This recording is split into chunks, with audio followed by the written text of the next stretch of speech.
talk I mentioned. The ladies, she was so poor. Poor to the point that she cannot afford to buy a shirt for herself.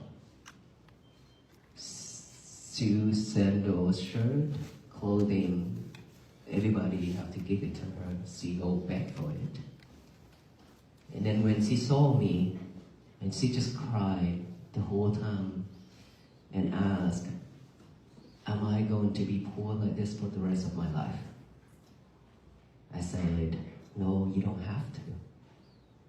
It doesn't mean that you are poor now. It doesn't mean that you'll be poor for the rest of your life.